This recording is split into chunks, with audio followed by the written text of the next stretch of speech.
आप देख रहे हैं अल्फा डिफेंस हिंदी में आपका स्वागत है। आज के इस वीडियो में हम लोग बात करेंगे डिफेंस एक्विजिशन काउंसिल की जो रीसेंट मीटिंग हुई है उसको लेकर। आज रक्षा मंत्री राजनाथ सिंह ने डिफेंस एक्विजिशन काउंसिल की एक मीटिंग चेयर की थी और इस काउंसिल ने 24 आइटम्स अप्रूव किए हैं। जैसे ही ये न्यूज सरफेस की थी तब से ही मैं वेट कर रहा था कि डिफेंस एक्विजिशन काउंसिल के बाद में मिनिस्ट्री ऑफ डिफेंस की तरफ से कोई प्रेस रिलीज की जाएगी और उस प्रेस रिलीज में इन सभी आइटम्स के नाम होंगे। हम लोगों को कुछ बाइट्स मिली थी रक्षा मंत्री के ट्वीट से और कुछ मेन स्ट्रीम जर्नलिस्ट से जो वहां पर मौजूद थे, लेकिन बाद में मिनिस्ट्री ऑफ डिफेंस की तरफ से एक फॉर्मल प्रेस रिलीज की गई थी। हालांकि इस प्रेस रिलीज में सभी आइटम्स के नाम नहीं दिए गए हैं। प्रेस रिलीज के हिसाब से डिफेंस एक्विजिशन काउंसिल की तरफ से एक्सेप्टेंस ऑफ नेसेसिटी दिए गए हैं 24 कैपिटल एक्विजिशंस को लेकर और इनकी टोटल वर्थ होगी 84,328 करोड़ की। देखिए, वीडियो में इक्विपमेंट्स के बारे में डिटेल में बात करने से पहले ये डिफेंस एक्विजिशन काउंसिल का जो अप्रूवल होता है उसको समझ लेते हैं। डैक की तरफ से जो अप्रूवल दिया जाता है वो इन प्रिंसिपल अप्रूवल होता है, जिसका मतलब है अब यहाँ से टेक्नो कमर्शियल नेगोशिएशन शुरू हो सकती हैं और एक बार वो टर्म्स अग्री कर ली जाएंगी तब इसे कैबिनेट कमेटी ऑन सिक्योरिटी के पास ले जाया जाएगा और सीसीएस के अप्रूवल के बाद में फॉर्मल प्रोक्योरमेंट शुरू की जाएगी। डिफेंस एक्विजिशन काउंसिल की तरफ से जो अप्रूवल दिया गया है वो बेसिकली 24 कैपिटल एक्विजिशन की प्रपोजल को दिया गया है और इन 24 में से 21 इक्विपमेंट्स इंडिजिनियसली प्रोक्योर किए जाएंगे। इन 24 में से 6 आइटम्स इंडियन आर्मी के लिए अप्रूव किए गए हैं, दूसरे 6 इंडियन एयरफोर्स के लिए, 10 इंडियन नेवी और 2 इंडियन कोस्ट गार्ड के लिए अप्रूव किए गए हैं। देखिए, जैसा कि हम लोगों ने आपको पहले बताया है कि मिनिस्ट्री ऑफ डिफेंस की तरफ से जो लिस्ट रिलीज की गई है वो एग्जॉस्टिव लिस्ट नहीं है और सभी आइटम्स को वहां पर मेंशन नहीं किया गया है। मेरे हिसाब से यहाँ पर कुछ स्ट्रैटेजिक सिस्टम्स को भी अप्रूव किया गया है और इसी वजह से उनके नाम यहाँ पर मेंशन नहीं किए गए हैं।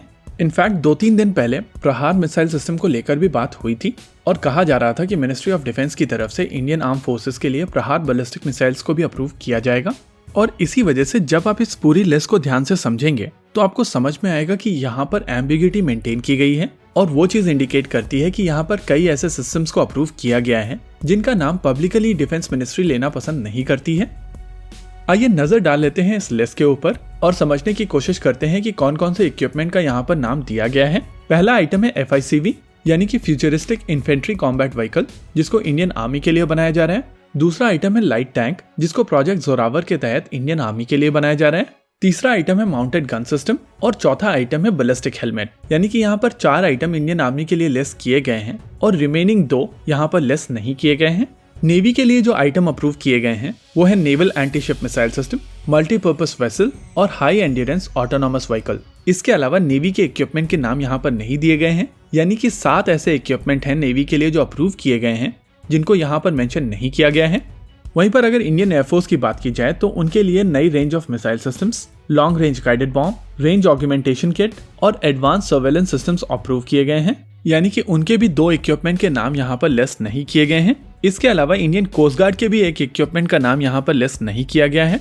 इंडियन कोस्ट गार्ड का जो दूसरा आइटम है जिसको यहाँ पर मेंशन किया गया है वो ऑफशोर पेट्रोल वेसल है, यानी कि ओवरऑल यहाँ पर कहा जा सकता है कि मिनिस्ट्री ऑफ डिफेंस की तरफ से काफी पेंडिंग आइटम्स को अप्रूव किया गया है और बेसिकली ये इन प्रिंसिपल अप्रूवल इन सभी इक्विपमेंट की फॉर्मल परचेज की शुरुआत है, यानी कि इस स्टेप को एक वेलकम स्टेप के तौर पर देखा जाना चाहिए। लेकिन ये भी देखना जरूरी होगा कि डिफेंस एक्विजिशन काउंसिल के अप्रूवल के बाद में कैबिनेट कमेटी ऑन सिक्योरिटी के अप्रूवल तक कितना समय लगता है, क्योंकि अगर ये लोग नेगोशिएशन पर बैठ गए तो हम लोगों ने हिस्टोरिकली देखा है कि इसमें बहुत ज्यादा समय चला जाता है। और जब बात आती है इंडिजिनस डिफेंस प्रोडक्शन की या कहें आत्मनिर्भर भारत कैंपेन की, तो ऐसी चीजों में समय बर्बाद नहीं करना चाहिए। इसी के साथ आज के इस वीडियो में रखते हैं केवल इतना ही। वीडियो को अंत तक देखने के लिए धन्यवाद। देखते रहिए अल्फा डिफेंस। जय हिंद।